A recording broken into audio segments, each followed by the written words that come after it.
தற்கால உலகில் ஆட்டிசம் பற்றிய தெளிவான விளக்கம் பொதுமக்கள் மத்தியில் பரவி வருகிறது. இவர்களுக்கான தனித்துவமான பயிற்றுவித்தல்கள், தெராபிஸ் பரவலாக சைக்காட்ரிக் யூனிட்டுகளில் கற்பிக்கப்படுகின்றன. ஆரம்பத்திலேயே ஆட்டிசத்தை இனங்கண்டு அதற்குரிய மருத்துவத்தை கடைபிடித்தோமானால் நாளைய சமுதாயத்தை எதிர்கொள்ளக்கூடிய பெரியவர்களாக குழந்தைகளை உருவாக்கலாம் என்கிறார் அம்பாயில் செயல்பட்டு வரும் லோட்டஸ் ஹெல்த் கேர் கிளினிக்கின் தலைவர் டாக்டர் சுபிராஜ். ஆட்டிசம் குழந்தைங்களை அவங்களோட ஃபியூச்சர் எப்படி இருக்கணும் அப்படின்னு பெற்றோராகிய நீங்க தான் நிர்ணயிக்க வேணும்.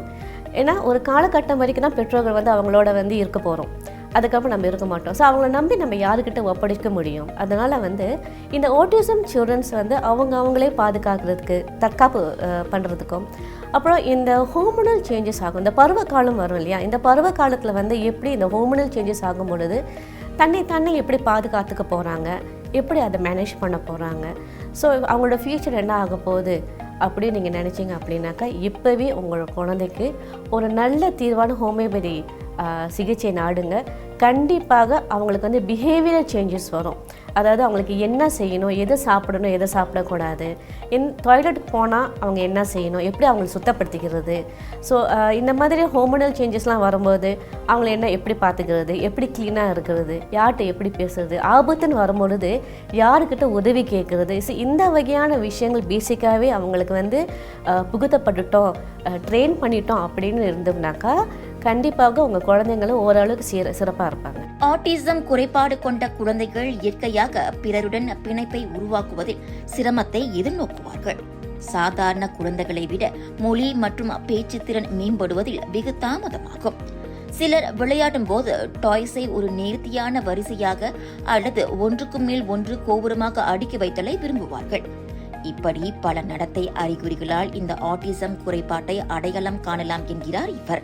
இப்போதைக்கு ஆட்டிசமில் 3 ஸ்டேஜாக பிரிக்கப்பட்டிருக்கு. ஸோ ஒன்று mild and mid mild and severe. So இதில் அவங்களோட சிம்டம்ஸ் தான் அறிகுறிகள் காட்டும். இப்போ மிட் மைல்ட் அப்படின்னு சொல்லும்போது குழந்தைகள் பேர் சொல்லி கூப்பிட்டா கேட்காது, ஐ கான்டாக்ட் இருக்காது, தனிமையில் இருக்க விரும்பப்படுவாங்க. அப்புறம் சில குழந்தைங்கள் பார்த்தா அவங்களுக்கு டச் பண்ண பிடிக்காது. இவங்க பெற்றோர் தாயை அவங்கள அரவணைக்கிறது, கட்டி பிடிக்கிறது, டச் பண்ணால் கூட அவங்களுக்கு பிடிக்காது, ஸ்மெல்ஸ் பிடிக்காது, தனிமையிலே இருப்பாங்க, தேவையில்லாமல் கத்துவாங்க. திடீர்னு ஏன் கத்துறாங்கன்னு நம்மளுக்கு தெரியாது.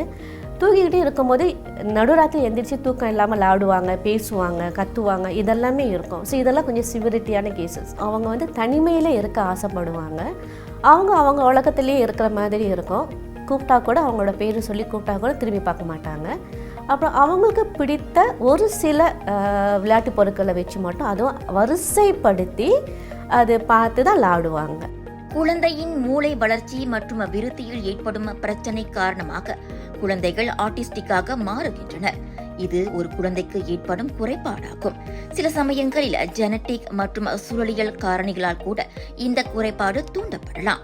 ஆட்டிசம் இப்போ 3 இல்லைன்னா 5 விழுக்காடு மட்டும்தான் ஜெனட்டிக்ஸ். இந்த ஜெனட்டிக்ஸ் பார்த்தோம் அப்படின்னாக்கா போஸ்ட் டிஸ்போஸ் ஜெனட்டிக்ஸ்னு சொல்லலாம், இல்லைனா எபிக் ஜெனட்டிக்ஸ் கூட சொல்லலாம். ஸோ இது எந்த வகையான ஜெனட்டிக்ஸ் அப்படின்னு நம்ம கண்டறியணும். ஆனால் பெரும்பாலான ஆட்டிசம் சில்ட்ரன்ஸ் நாங்கள் பார்த்த வரைக்கும் அபெக்சியான்னு சொல்லக்கூடிய இந்த அவங்க மூளைக்கு போய் சேர்க்கக்கூடிய அந்த ஆக்சிஜன் அளவு, ஆக்சிஜன் குழாயில் ஏற்படக்கூடிய அந்த சுருக்கம் நேரோடான் பண்ணுறதுனால மூளைக்கு கரெக்டான ஆக்சிஜன் லெவல் போகிறதுனால ஆட்டிசம் வரதுக்கு சான்சஸ் இருக்குது. ஸோ ஆட்டிசம் வருவதுக்கு இந்த ஸ்ட்ரெஸ் லெவல், இமோஷனல் ஸ்ட்ரெஸ், இதுதான் ஹோமியோபதியில் சைக்கோமேட்டிக்ஸ் அப்படின்னு நாங்கள் சொல்லுவோம்.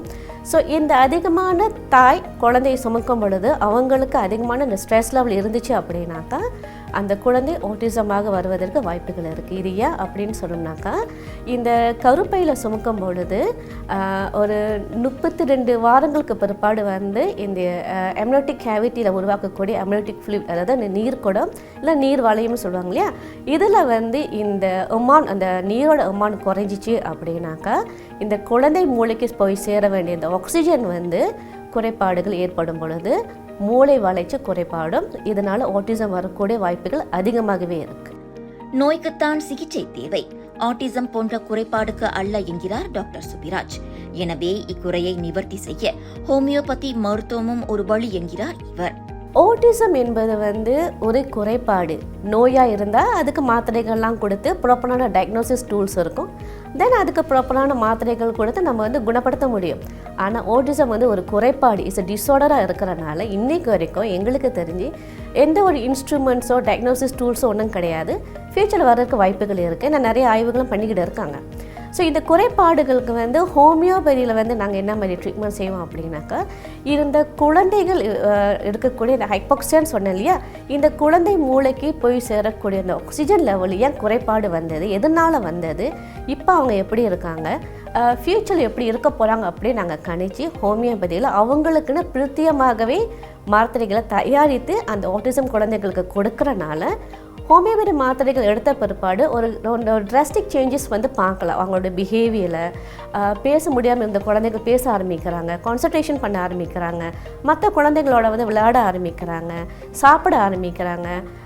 பேசாத இந்த குழந்தைங்க அப்பா அம்மா பார்த்து அப்பா அம்மான்னு கூப்பிட ஆரம்பிக்கும் பொழுது இந்த மாதிரியான சில மாற்றங்களை வந்து பார்க்கலாம். ஹோமியோபதி மருத்துவமுறை மன ரீதியாகவும் சிந்தனையிலும் உடல்நிலையிலும் சமநிலையினை உண்டாக்குகிறது. இந்த சிகிச்சை முறையில் பக்க விளைவுகள் இன்றி நோயாளிகளுக்கு ஏற்ப கொடுக்கப்படும் மருந்தானது குறிப்பிட்ட நெறிமுறைகளின்படி தயார் செய்யப்படுவதாக விளக்கம் அளிக்கின்றார் டாக்டர் சுபிராஜ். ஹோமியோபதியில் வந்து ரெமெடிஸ் இருக்கும். ஸோ சர்டன் ரெமெடிஸை வந்து இப்போ ஏறக்கூடிய ஒரு ஆட்டிசம் சில்ட்ரன்ஸுக்கு அப்படின்னாலே ஒரு 100 ரெமெடிஸ் எங்கள் கைக்கு வரும். ஆனால் அந்த குழந்தைக்கு 100 ரெமெடிஸ் நாங்கள் வந்து கொடுக்க முடியாது. நான் சொன்ன வரைக்கும் இந்த ப்ராசஸ்லாம் இருக்குல்லையே, அந்த அவங்களோட வீடியோ அனாலிசிஸ் பண்ணுறது, அப்புறம் அந்த பெற்றோர்களோட தாயோட நாங்கள் வந்து கவுன்சிலிங் செய்கிறது. ஸோ நிறைய சிம்டம்ஸில் வந்து நேரோ டவுன் பண்ணி ஒரு டேட்டா கலெக்ஷன் மாதிரி நாங்கள் செஞ்சு அதில் வந்து ஏறக்கூடிய ஒரு மாத்திரைகள், ஒரு 8 வகையான மாத்திரைகளை வந்து அந்த குழந்தைகளுக்கு நாங்கள் கொடுக்குற பட்சத்தில் நிறைய மாற்றங்களை பார்க்கலாம். ஹோமியோபதி வந்து இட்ஸ் ஜெர்மன் இன்வென்டட் மெடிகேஷன்ஸ்.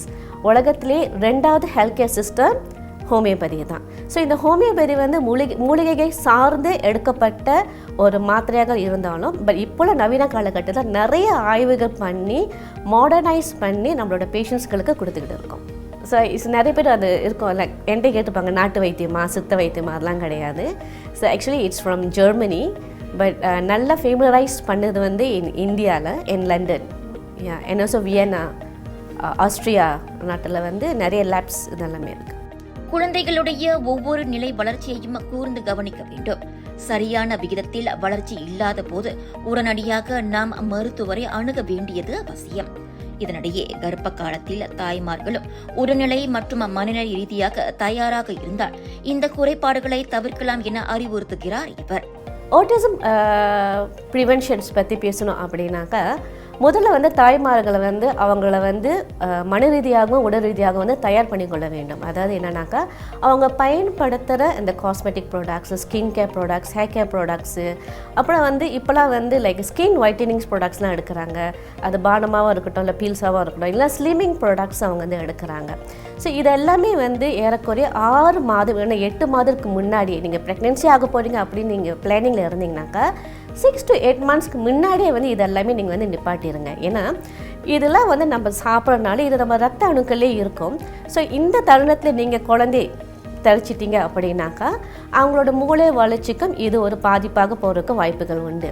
அது மட்டும் இல்லை, ரொம்ப முக்கியமானது WHO கூட சொல்கிற ஒரு முக்கியமான ஒரு விஷயம் அப்படின்னாக்கா ஸ்ட்ரெஸ் லெவல். நம்மளோட பெண்கள், அதாவது கர்ப்பிணி பெண்கள் வந்து மன ரீதியாக வந்து ரொம்ப ஸ்ட்ரெஸ் லெவல் அதிகமாக இருக்குது.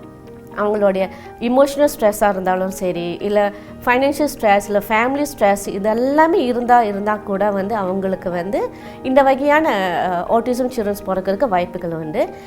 பெரும்பாலான ப்ரெக்னென்சி, டியூரி ப்ரெக்னென்சியில் வந்து தேவையில்லாத அளவுக்கு கவலைப்படுவாங்க, பயப்படுவாங்க, அப்புறம் தேவையில்லாத அளவுக்கு வந்து கோவப்படுவாங்க. ஸோ இதெல்லாமே வந்து இமோஷனல் ஸ்ட்ரெஸ் தான். ஸோ இதெல்லாம் பேலன்ஸ் பண்ண நம்ம கற்றுக்கிட்டோம் அப்படின்னாக்கா குழந்தை வளர்ப்பு வந்து ரொம்ப சிறப்பாக இருக்கும். இதுக்கு நான் கொடுக்குற டிப்ஸ் என்ன அப்படின்னாக்கா, நீங்கள் பிஃபோர் த ப்ரெக்னென்சி நல்ல ஒரு ஆரோக்கியமான உணவு, சில உடல் பயிற்சிகள் இதெல்லாம் நீங்கள் தொடர்ச்சியாக செய்ய ஆரம்பிச்சிட்டிங்க அப்படின்னாக்கா எந்த வகையான ஸ்ட்ரெஸ்ஸை நீங்கள் வந்து மேனேஜ் பண்ணிடலாம். நீங்களும் சிறப்பாக இருப்பீங்க, உங்களோட குழந்தையும் சிறப்பாக இருக்கும். ஆட்டிசம் குறைபாட்டால் பாதித்த குழந்தைகளை சாதாரண குழந்தைகள் போல நடத்தக்கூடாது. அவர்களை எப்படி வளர்க்கப் போகிறோம் என்கிற திட்டம் கண்டிப்பாக இருக்க வேண்டும். குறைபாட்டின் நிலையை முதலில் பெற்றோர்கள் புரிந்து கொள்ள வேண்டும். அதற்கு உதவ லாட்டஸ் எல்கேர் என்றும் தயார் என கூறுகிறார் டாக்டர் சுபிராஜ். சரியான வழிகாட்டுதல்களையும் ஹோமியோபதி மருத்துவ முறையின் வழியும் ஆட்டிசம் பாதித்த குழந்தைகளை சாதனையாளர்களாகவும் உருவாக்கலாம் என குறிப்பிட்ட இவர் இது குறித்த விளக்கத்தை பெற கிளினிக்கு நேரடியாக தொடர்பு கொள்ளுமாறும் பெற்றோர்களை கேட்டுக்கொள்கிறார்.